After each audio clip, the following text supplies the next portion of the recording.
Coleman Jr. is looking into why the number of black men attending four-year colleges and universities has plummeted in recent years. He started by talking to current students.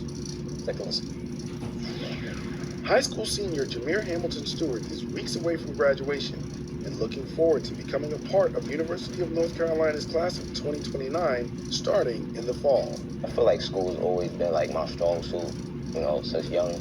I've always, gotten decent grades, good grades. But not all of his classmates will be attending college next year. You're about to go to college, but what about your peers who are not in that same space? I feel like with my generation, a lot of us, value immediate gratification rather than, the long-term route of going to college, getting a degree, and hopefully, getting a job, because it's a lot that could come with that. Some people have to provide for their families right away, and they don't have the time to be in school. And that is part of the reason why the number of black men attending four-year colleges has dropped over 20% since 2010. Even at historically black colleges and universities, black men account for just 26% of enrolled students. Another possible factor contributing to the decline is the fact that the Trump administration has been targeting efforts by universities that are trying to increase the diversity of their student bodies. The multiplicity of problems that we're experiencing right now, the court cases, the legal attacks, and the political attacks are going to have a detrimental effect on black men's college-going opportunity and economic opportunity for a generation if we don't do something right now. We need to be going into our local public schools and all of our K-12 institutions and talking to young men about what's available to them. How important do you think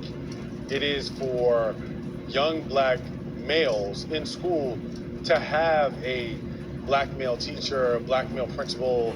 How much of that do you think factors into setting them up for success? If you don't see black men, if you don't see people that look like you in positions of authority in front of a classroom that can speak to your experiences, that can understand where you come from and what you go through on a day-to-day basis, it's going to be really difficult for you to then be able to say to yourself, I can see myself in that career. I can see myself at those institutions. I can see myself in those jobs down the road. Davin Parker Williams is just finishing his freshman year of college and says finding community on campus has been a game changer. My campus is very diverse, and I see myself represented.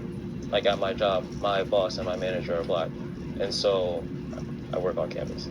And I feel like I can go to them and talk to them about what I'm going through and what's going on campus more than I would say in other spaces. The alarm bells are ringing on college campuses right now, but they are ringing twice as loud on campuses that serve black boys and men, or black students generally, particularly HBCUs. And so we are seeing a number of HBCUs now creating task forces specifically to do outreach to get more men on their campuses. Outreach designed to ensure that black men like Jameer and Davin get the opportunities they deserve.